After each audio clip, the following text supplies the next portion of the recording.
Welcome to Coast Vue, the show that every single day celebrates the men and women who are making this place, coastal Mississippi, such an amazing place to live, work, and play. And that's literally what this show is going to be about today. We'll get to the mayor of Pascagoula, Jay Willis, here in just a second. I want to share with you.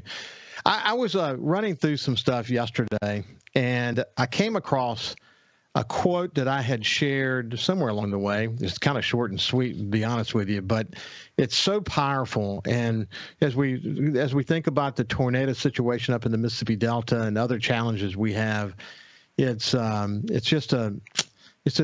think it's important to sort of think about this. And it was in a press conference that the Saints linebacker Demario Davis quoted Luke 12:48, and for people who don't know it immediately, you've heard it 1,000 times, but what Luke 12:48 it says is this: to whom much is given, much will be required.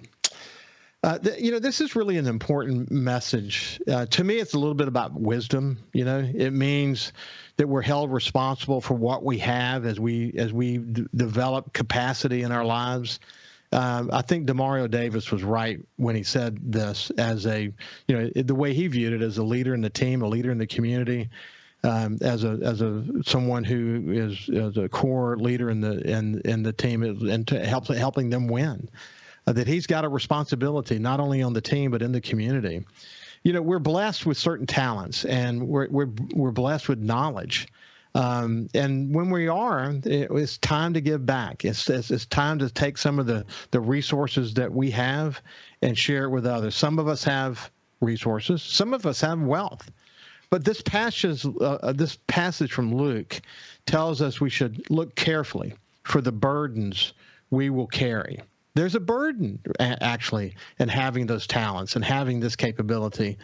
To whom much is given, much is required.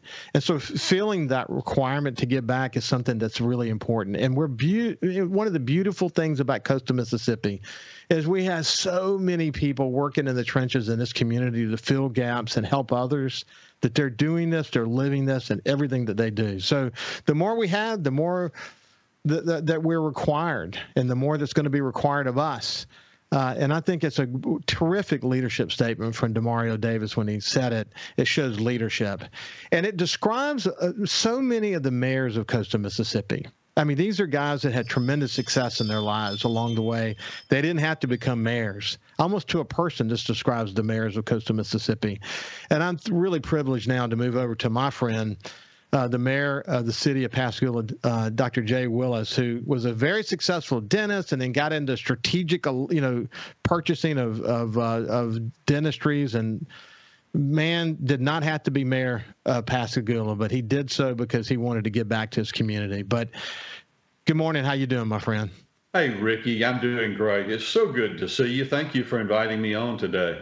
Yeah. So to whom much is given, much is required. That hits home with you, doesn't it?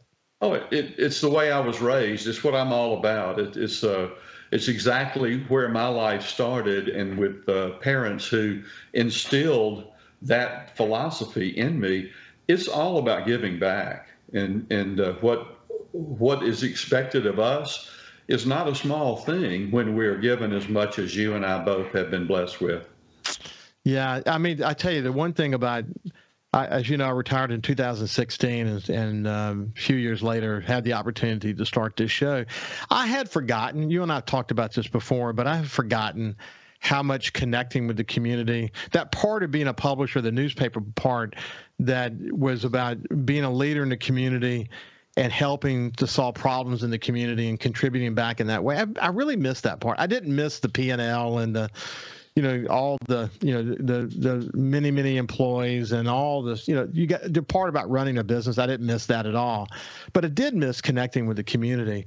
And I hope through Coast Vue that we're having important conversations. I get so much feedback. I know you do as a mayor every single day.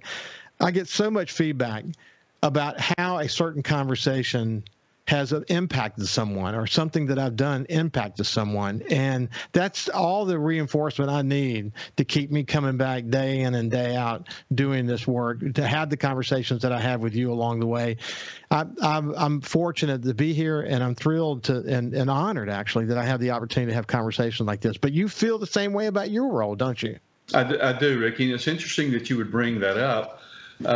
Yesterday, I had an opportunity to meet with one of our citizens who was not happy. Things were not going well, and he had not been able to get his problem solved, and I'm not sure I can solve it. I listened, though, and when it was over and we were parting ways, and I let him know that I would do my best, but I couldn't guarantee him any solution. He said, well, I just want you to know how much I appreciate you coming to my home and listening. And he said, I haven't been able to get that sort of reaction up to this point for the years I've been trying to get this problem solved. But I knew from observing you on the city council meetings that are published online that you were probably the kind of guy that would listen and understand and not immediately being judging me. And I said, well, I wouldn't have considered anything else. But yeah, people do recognize when you give them the opportunity to listen. But my point being, I had that skill and ability to do it without really ever thinking about it or trying to make it happen. I just was in the right place at the right time to listen to somebody, and it meant something to him. Yeah. But you know what's interesting, though? To be a good leader, you have to have empathy. Empathy is, I think, incredibly important. Sympathy is having, when you care about another person, for sure. But empathy is when you literally walk a mile in another person's, you put yourself in that position.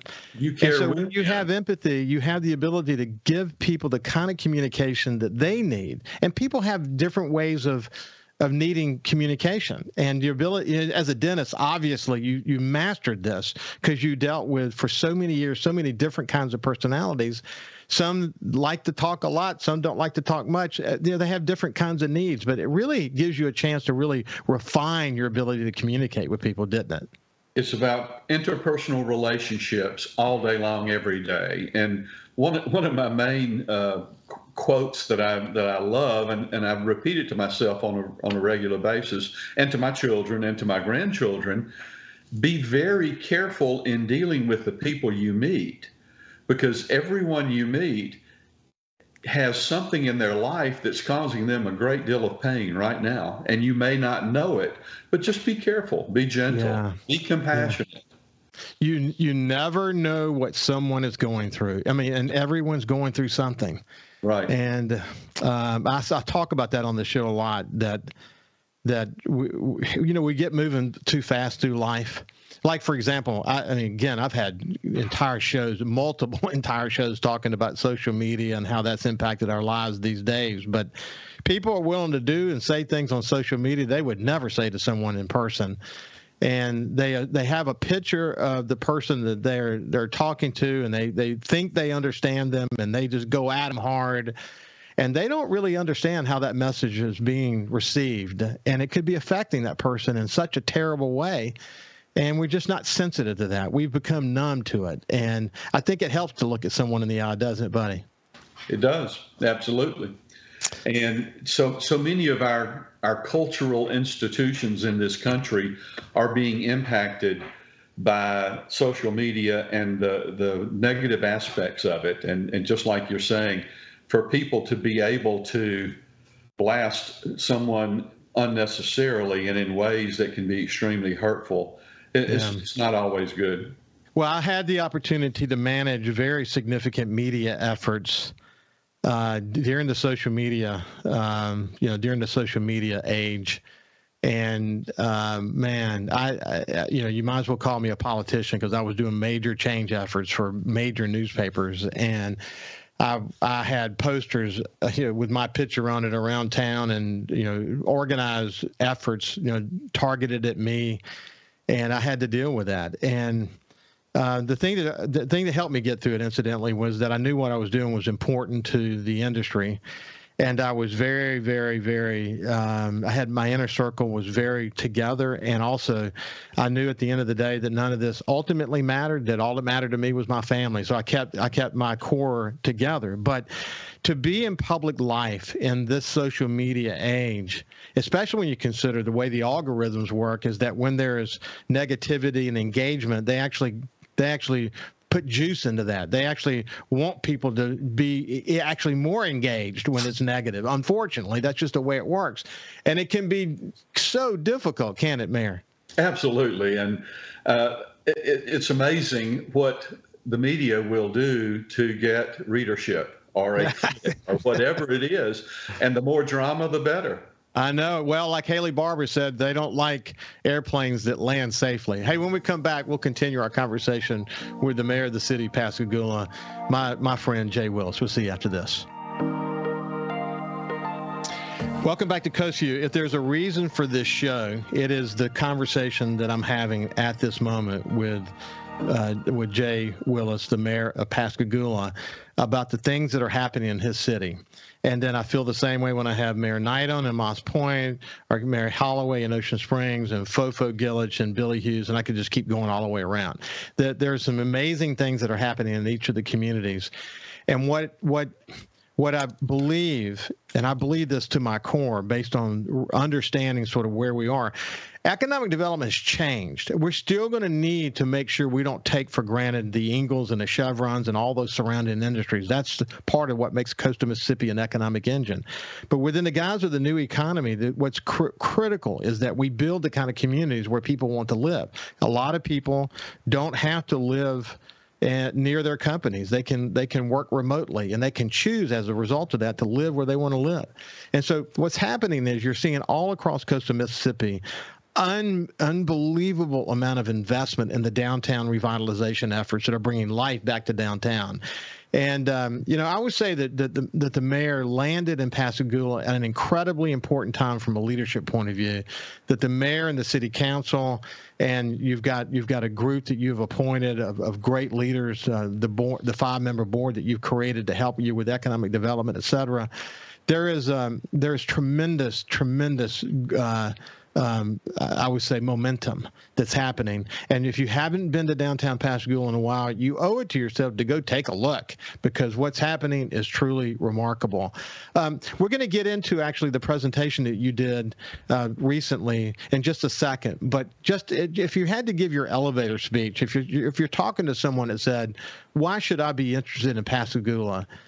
What do you say to them? What's your elevator speech?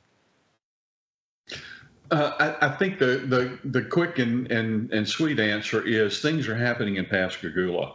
The future of Pascagoula is so bright because of the renovation, the amazing things happening all over our city, and the spirit of optimism that we have. It's a good place to be.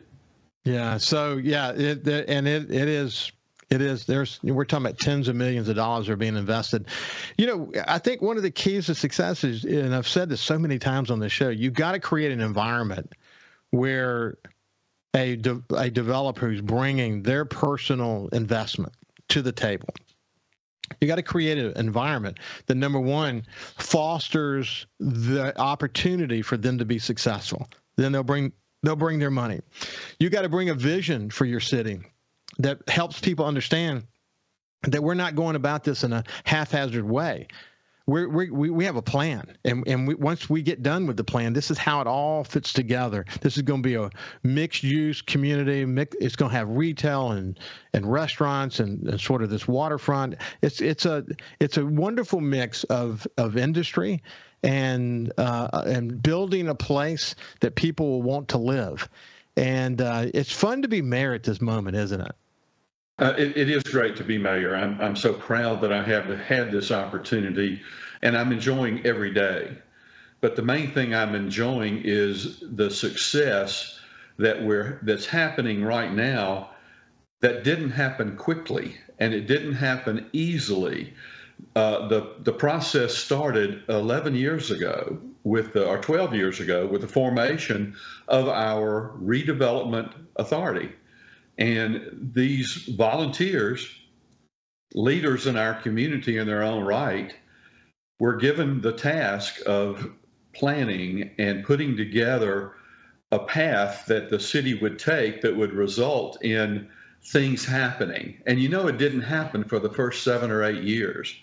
The last 4 or 5 years, though, we have seen amazing things happening and investors coming in and investing their own money in Pascagoula for significant change to our city.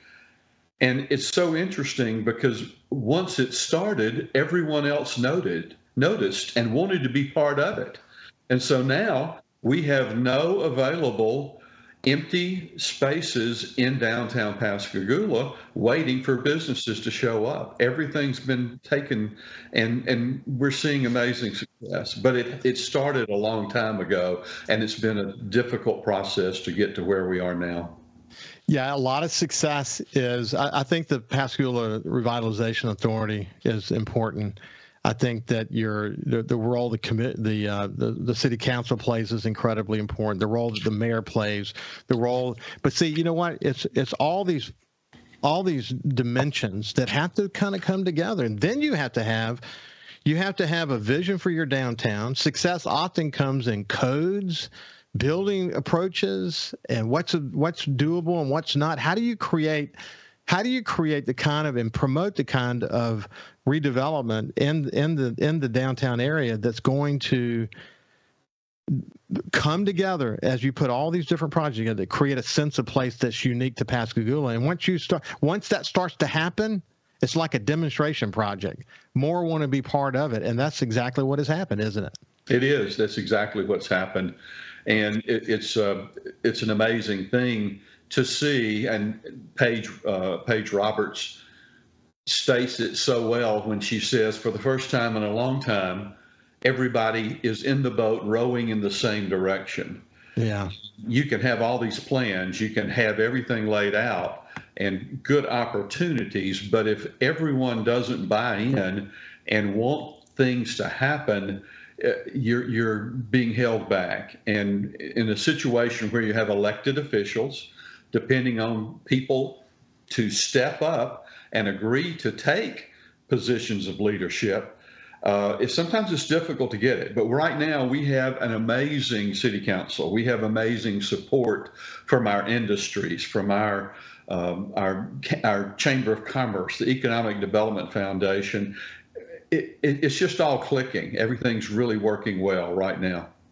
So if you look again, you have to have, I'm going to find a quote that I shared last week about how one ingredient can make the difference. It really can ultimately make the difference. One, the right leader, the right person enters into the conversation, it sort of breaks the logjam and you start to move forward. But if I look at the members of your PRA who are incredibly involved in sort of helping you move the building of Pascagoula forward, Henry Fox, Alan Sudduth, Hal Moore, Jim Esterbrook, and Alice Walker, a real dream team, man. You got to be thrilled to have that group to work with.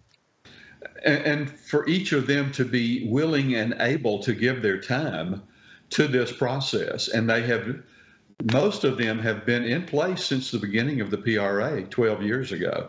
A few have, maybe one or two have left and been replaced, but it's amazing the quality of the leadership that we have in volunteer positions just like that throughout the town. But the PRA is so critical to the success we've seen.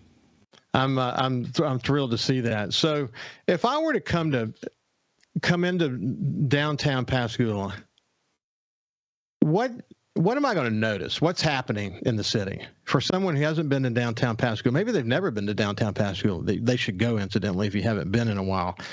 If you have never been, you certainly should go. But talk to me about what you would see? Immediately, you would notice that there are no empty storefronts, or the ones that are empty have, coming soon signs in the window with businesses and things happening. We have a renewed interest in retail in downtown Pascagoula. The biggest thing you'd notice is the Hotel Whiskey that broke ground last month, and they're putting plumbing in the dirt in the foundation this week.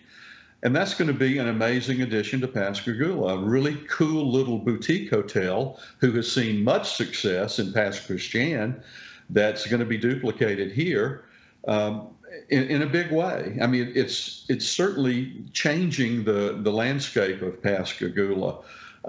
We're seeing so many people moving downtown to live already. Any of the number of residential units that have already been completed are all occupied. The spaces are there to be finished within the next few months at the old PNP Hancock Bank building, with 28 units, residential units on 6 floors and a rooftop bar. It's amazing the kind of things that have not been here that are happening now, and the existing businesses are benefiting from it and going to benefit even greater. The old depot is a wonderful, wonderful facility, but it's been abandoned and neglected for the last 40 years. It's 117, 18 years old. And we've got a developer coming in to turn it into a microbrewery and an oyster bar. Really exciting things. So let's hey, so just off the top of your head, there's no way to name them all, but maybe you could name them all. But just give how many few bars of the names of some of the developers that are helping to transform downtown. The Hancock Bank building, PNP building, is Shannon Strunk and the Baber Strunk family. We have investors. Ramsey Taylor has been a very big part. Jason Poole is an investor that's just gone over the top with bringing a lot of good things to Pascagoula. Jordan Nico and the Nico family are going to be a big part, and just so many quality people. So we'll do this. When we get on the other side, we'll continue this conversation with the mayor of the city of Pascagoula, Jay Willis. We'll see you after this.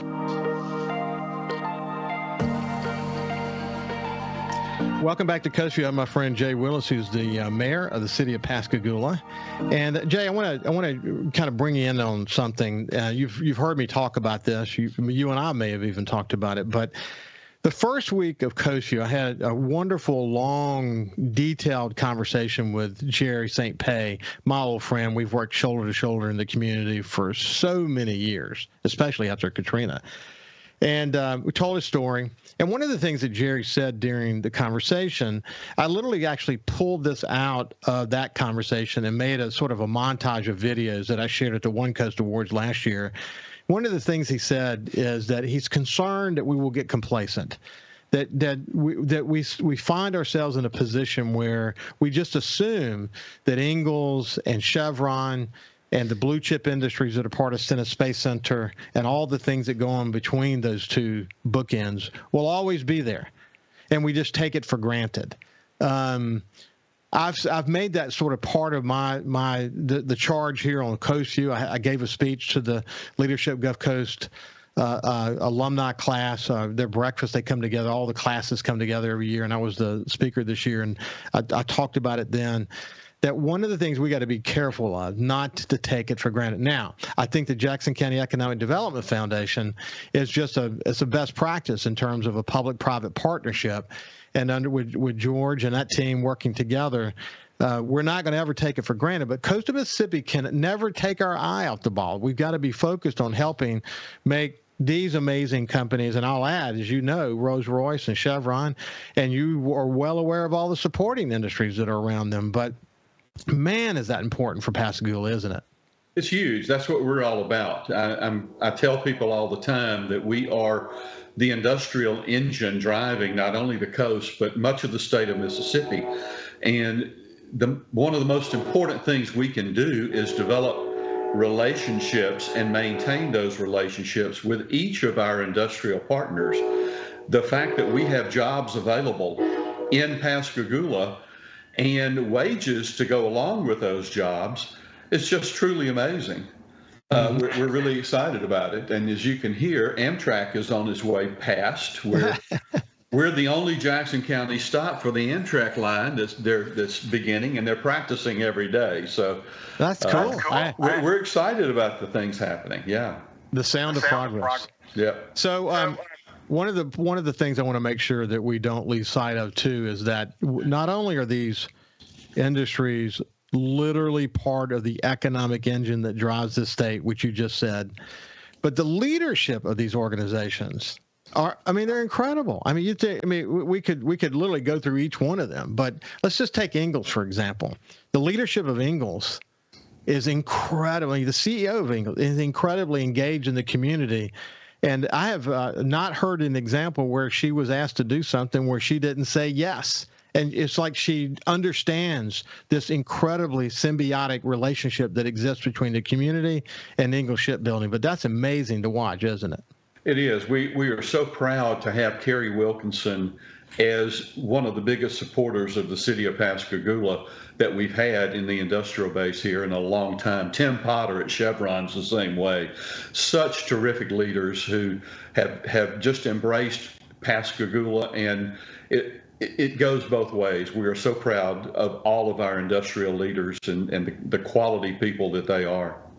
Hey, one of the big conversations that Mayor Knight and I have about some of the initial big things that he wanted to bring to the table to help solve the crime problem, to help solve the issue of youth not having things to do, et cetera. He put recreation on a referendum like almost immediately, had a vote of over 70% support from the community. Now he's in the process of putting in place this incredible vision for recreation. But, as a mayor, you can get so focused on economic development, all these other, obviously fire and safety, really important, all these issues.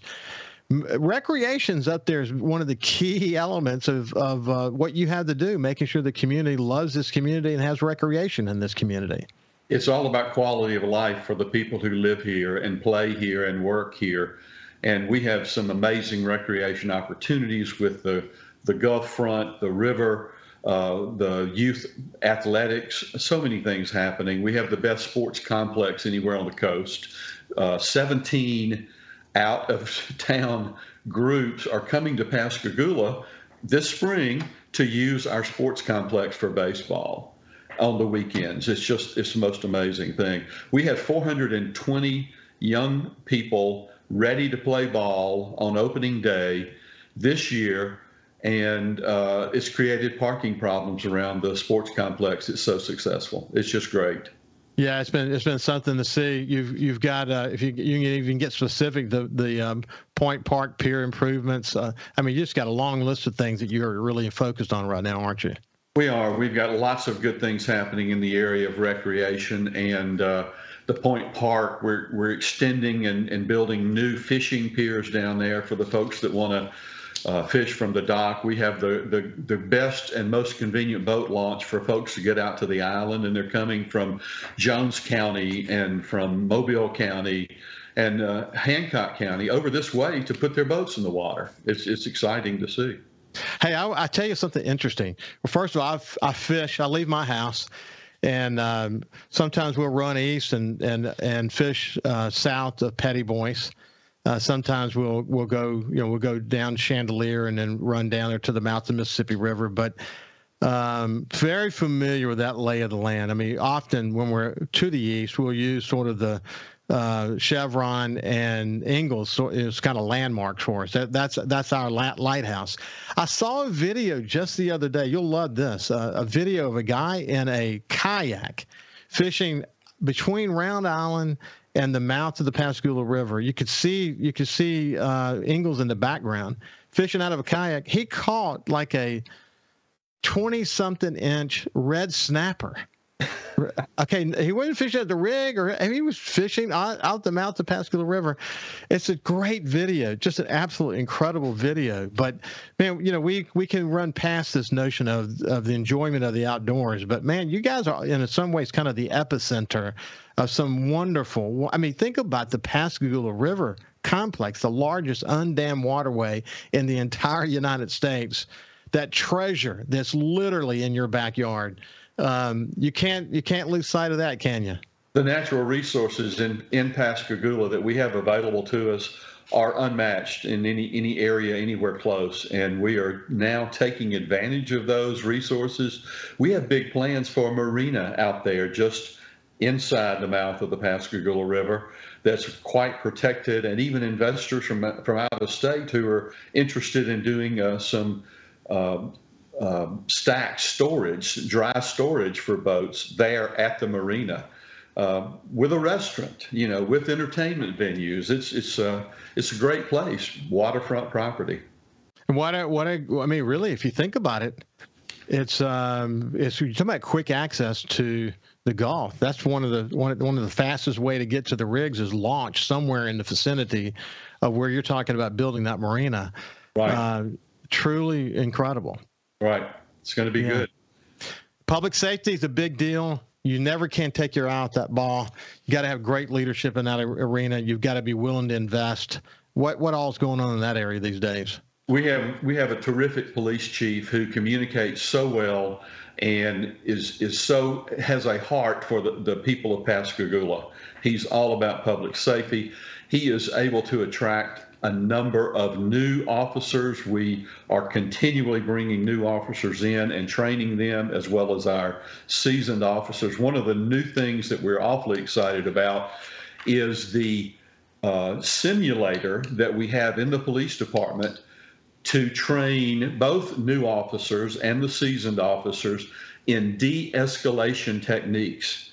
And people in the area, some of the social workers, some of the people dealing with the youth court, have been so encouraging and appreciative of the fact that our officers are trained in de-escalation, and they're using those appropriately to prevent some of the problems that law enforcement has gotten into in other areas. But we're continuing to improve all of our resources, and we have a great police department.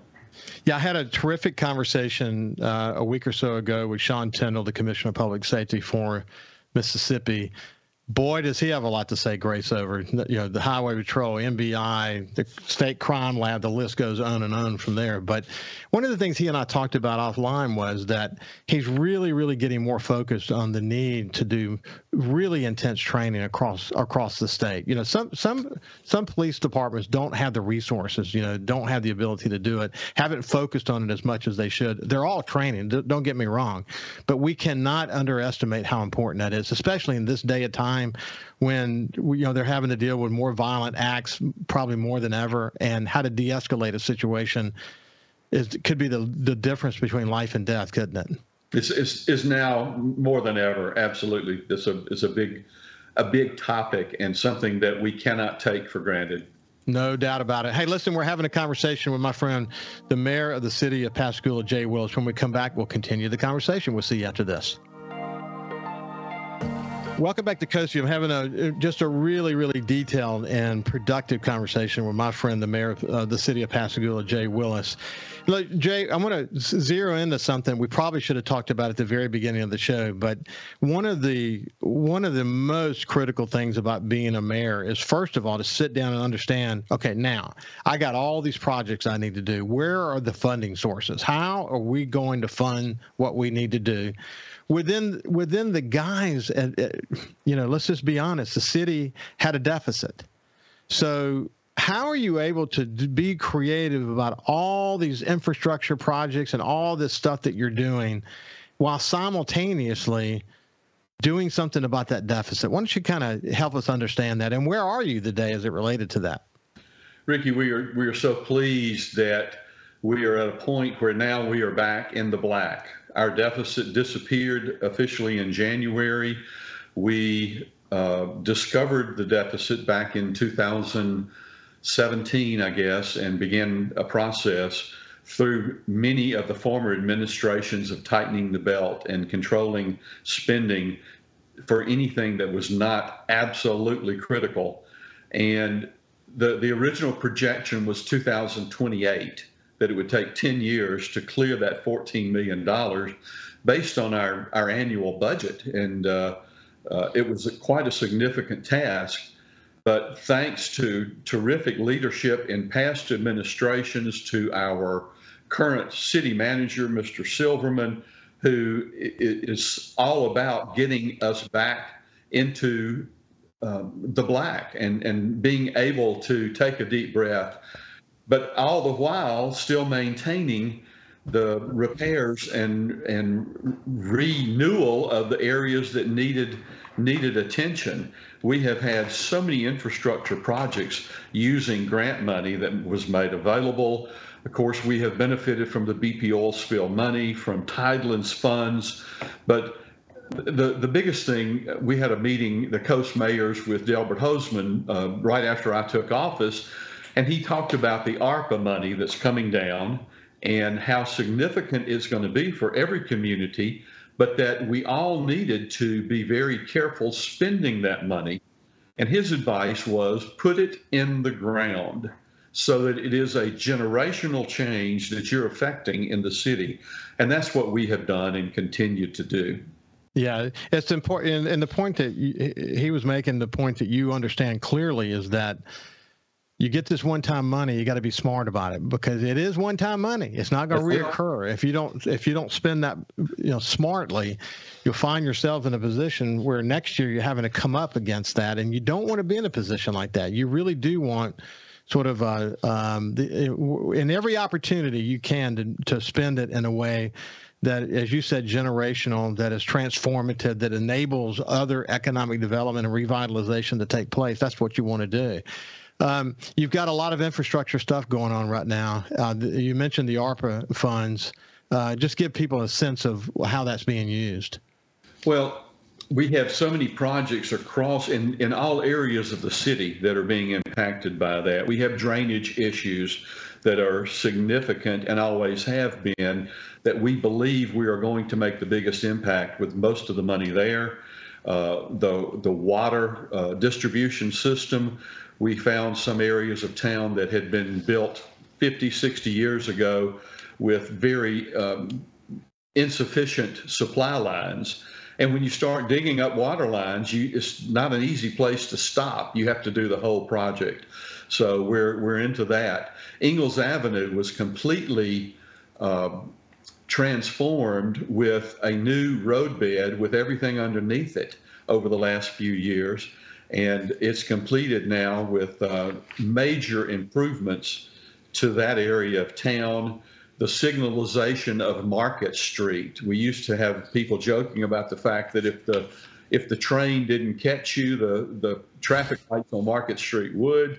Now they all work together, and people are noticing those type things happening. But so many of the neighborhoods that have had drainage issues are being impacted, and we're solving a lot of problems with so many areas of infrastructure in Pascagoula.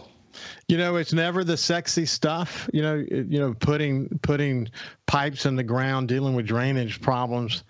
But that's what makes quality of life. That's the things that enable future economic development. That's right. Listen, we don't have much time left, but, I tell you, the thing people notice the most is when you're focused on beautification. I mean, when they see flowers and they see things that are clean and trash picked up and, riverfront restoration, these things make a difference, don't they? They do, and we have been in a position where we haven't had the money to be able to do the type things we wanted to do or needed to do. Last year, we cleared brush and trimmed the oak trees from the Pascagoula Bridge to the Gaucher Bridge. And it's amazing the number of people that are commenting, and wonderful, wonderful appearance of our gateway to the city. Flower beds, landscaping, taking care of things, as well as getting rid of dilapidated properties, which is a big, big push. It's a big push. Hey, listen, thank you for being willing to understand and live out the notion of to whom much is given, much will be required. You see that clearly in your current iteration as the mayor of Pascagoula. Thank you for spending some time with us, my friend. Ricky, it's been a pleasure as always. Thank you for inviting me. You bet. This has been Jay Willis, the mayor of the city of Pascagoula. Have a great day, and we'll see you tomorrow.